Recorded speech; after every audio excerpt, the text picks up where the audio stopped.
the elite athletes, the one that are just outperforming Division I athletes, for example, they're going to feel a lot in their glutes, a lot. So they will reveal to you there is a neurological path to their glutes from the feet. Right. I would say I'm at now a 6, I would say. You can feel 6 now. You know, something's definitely happening. I trained with Huron Gracie yesterday, and you know, this guy is you know, he's a master. You know, and I just felt so much, and it was like unbelievable because I've trained with Huron before, and I always thought he was like insanely strong, but I felt insanely strong today. You know, it was weird. It was a weird feeling. Okay, good, good. This is how I did. I haven't lifted weights in months because I just you know, I don't want to lift weights because I want to make sure that, you know, give it a good test. This is something I didn't tell you. I never told you, but because I didn't think it was relevant, but I guess it is relevant. I've always had like what I thought was bursitis, but I had it checked many times by many specialists, and they said it's not bursitis. Nobody could figure out what the hell it was. You know, everybody's like, oh, you know, maybe your meniscus. Everybody has different diagnoses. But to me, it always felt like bursitis because it was a sharp, stinging pain every time. And this is from wrestling and hitting my knee too much, you know? And so every time I've hit my knee, I've had extreme, not extreme, but sharp, like intense pain, you know, like it doesn't make sense because it's very sharp but there's no injury. But oddly enough, it's gone away. You know, it's not fully gone away, but I'd say it's like 90%. Like I can't believe that I can do this without extreme pain, you know? Yeah, it's not odd. It's supposed to work this way. So what happened, do you think happened there? Because the fascia, what happens when it gets injured, right? There's a lot of things that rush into it. Inflammation, fibrosis, because fascia is part of your immune system. Anytime you get an injury or anytime you have some type of intrusion into your body, your fascia immediately has to respond. So let's say you have a injury, right? And what we know today from fascial research is that when there is an injury, there is going to be inflammation. And if you get persistent inflammation, you have a problem because then the fascia is going to be entangled. And if you don't stretch naturally, what happens to people is that they're told, okay, if you're injured, don't move. Stay like that. You know, do something else. So then they stay like that. So what happened is that the fascia will solidify because fascia is viscous. Then if you don't move it, it's going to solidify.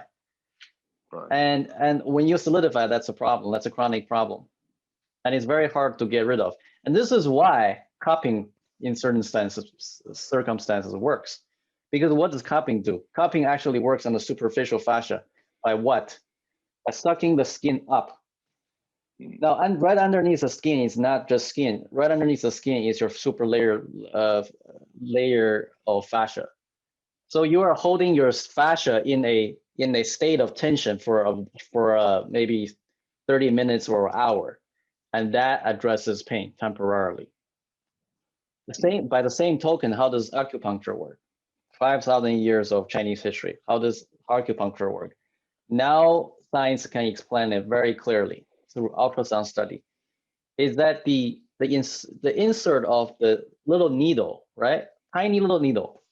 When you go penetrate your skin, what it's supposed to do is it's supposed to go underneath your skin to your superficial layer of your fascia.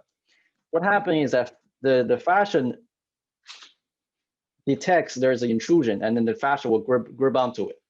Even though it's very tiny, it's a very tiny little thing, the fascia will entangle that intrusion because it thinks it's an injury, so it will try to stop it. Just like, you know, if you're lying in the jungle, you have a big cut in your body, there's nobody going to suture you up. Your body has to naturally suture itself up. And that's done through, again, fascia. So then what happened is that little insertion you have for the acupuncture needle, the traditional Chinese acupuncturists, what they're doing is once it grabs onto your fascia, right, with that little needle, they will twist. And you can see through ultrasound study now, what exactly is happening to the underlying fascia. You're creating a spiral. You're creating literally a spiral. You can see this on ultrasound. And this actually pulls not just this part of your fascia, but your entire limb all the way to the body. You can see that. But if you're like doing the experiment on a mouse, because it's very tiny, that little insertion it's holistic. It's not just, you know, for that little point. It's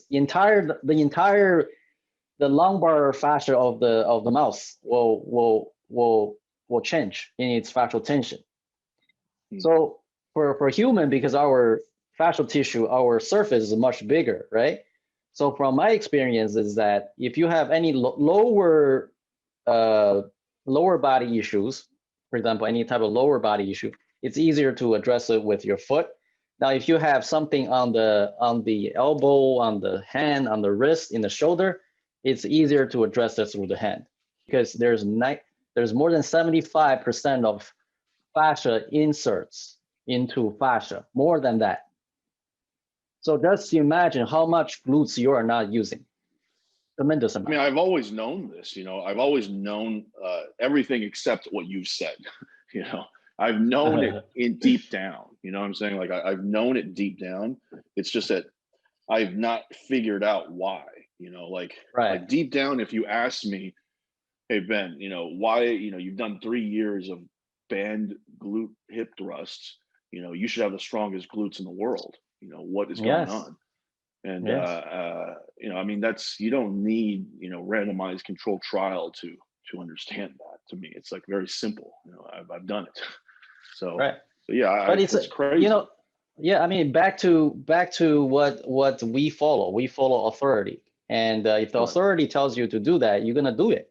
Just like, you know, back in, there was a famous experiment right after World War II.